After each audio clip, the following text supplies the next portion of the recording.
Akademiks. This confession tape, which we're kind of going to the diddler a little bit, but Jonathan Odie, you know, if you guys don't know this guy, let me make it a bit smaller. This guy was a guy. Yo, how everything connected to Diddy? Trump connected to Diddy. LeBron connected to Diddy.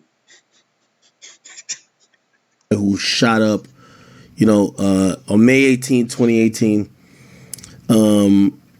Officers responded to the Trump National Doral Miami hotel regarding multiple reports of an erratic man with a gun in the lobby. Okay, he had taken over the lobby, dropped an enormous American flag over the resort desk. Details of the incident was covered in a story published. Blah blah blah.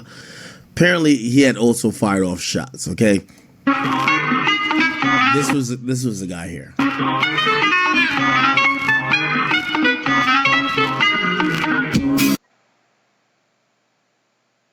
Guys like sliding all over the place. You would think that this motherfucker That boy had that baby oil on him. was sliding on baby oil. I think he dropped. Did he drop the gun? So this is a guy. He's slipping all over the place.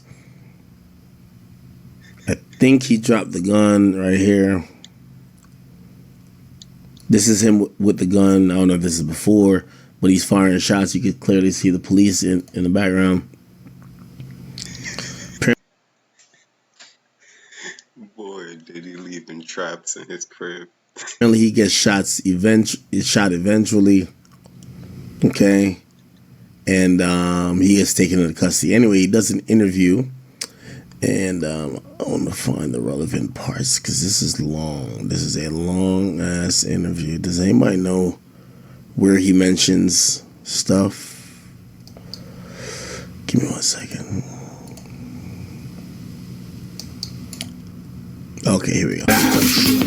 Corruption and abuse of the Illuminati are descendants of the royal British family. Okay, they have children between themselves. Why? Because okay, so he's gonna speak about. So this is a guy who got shot. He again, the original story. He goes into Trump's like hotel that's connected to a golf course. He has a gun. He puts an American flag. He starts shooting at people. Police. Bro, I'm still trying to make it past the double doors when niggas hold the fucking bread so I could at least tell a nigga what the business plan is. And niggas is just randomly walking into Trump's golf course. I'm doing something wrong. Police respond. He gets in a shootout with them. He gets shot, but they take him into custody. Eventually, they talk to him in the interrogation room, and this is the interrogation. And he's not even really like silent. Like he's actually just talking like, yo, I'm gonna just expose this whole shit because I know a lot.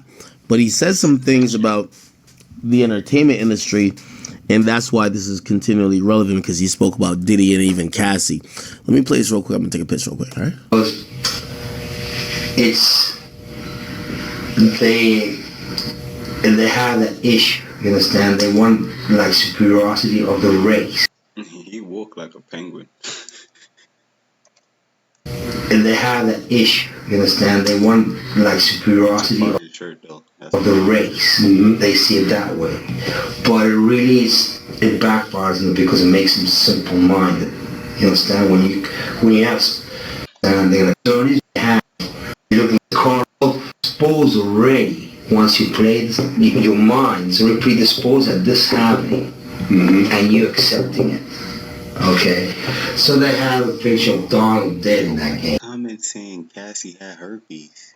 Okay. All right, I'm not crazy. They have the picture of Donald dead, but they also had the Twin Towers. They had everything on there. Okay, from A to Z. So it's kind of like a hidden agenda, which they try to make it open to our eyes. But now, again, this is a 35-minute video. If we really look through the whole video, like he starts talking about a lot of like things that you would imagine that a conspiracy theorist would go down that realm. Again, this was ignored for years. Remember, this was a interview that was done, I believe, in I think September. No, well, This supposedly the confession of Trump shooter.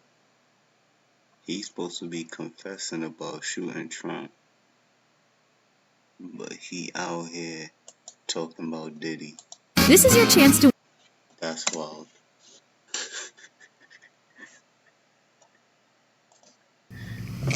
interesting. Yo, this should be motivation to stay out of jail, bruh. You don't know what they're gonna ask you in the interrogation room. For real, for real. Nigga did some time for shooting the president and they asking him about Diddy. What you think they gonna ask you? But they did Mark Garagos and Ben Mercedes were his attorneys, okay?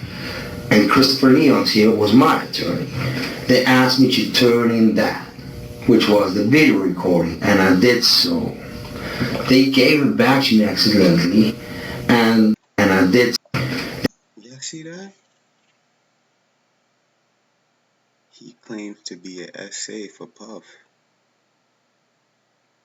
Oh. They asked me to turn in that, which was the video recording, and I did so. They gave it back to me accidentally, and it's possible I threw everything out. It's possible I can produce a copy. Gotcha. It's possible. I'm not sure. Now, how does this lead towards? He said it's possible. I'm not sure. That's how you beat it, man. I ain't say yes, but I didn't say no. I don't know. I'm not sure. Donald Trump. Okay. The Mercedes family, Ben Mercedes, that works with Mark Garagos. Mark Garagos used to be Michael Jackson's attorney. Yeah, out in Los Angeles. Yeah. Nah, let me take that back. Just don't say nothing. Don't speak. Don't do none of the shit he doing. I'm tripping. It's early in the morning. Yeah. He had he drugged Michael and they... Chat. You want to know how things come full circle? Remember I Googled this guy before a couple days ago? Mark Garagos. So according to this prostitute back in, this gigolo, whatever you want to call him, back in like 4 or 5 years ago before all the lawsuits, he said that Diddy had this guy. Remember, this is something that supposedly took place in like LA. Diddy had this guy, which by the way we do know is Chris Brown's attorney as well now. You see him right here. Diddy had this guy and somebody else named Ben Mercedes. They're the ones who made sure that Diddy was, going to be pretty much indemnified for whatever actions that was done with this male prostitute. Isn't it ironic that now that Diddy has a federal case, guess who's defending him? Not the Mark Agnifilo dude. Well, yes, the Mark Agnifilo dude. But who's the second in command? Ironically, who the sex worker mentioned, Mark Garagos? His daughter, Tenny Garagos, right here, who is Meet Diddy's Nepo baby lawyer. Look, this is an article that was written, what is this, yesterday. His Nepo baby lawyer is Tenny Garagos, whose famous celebrity attorney dad, Mark Garagos, defended Chris Brown. Also, again, just kind of go.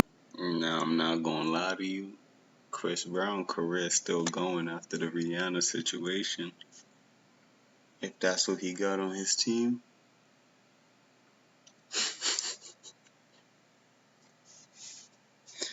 Yo, how do y'all niggas keep beating these unbeatable cases, bro? I'm tired of watching this shit, son. This shit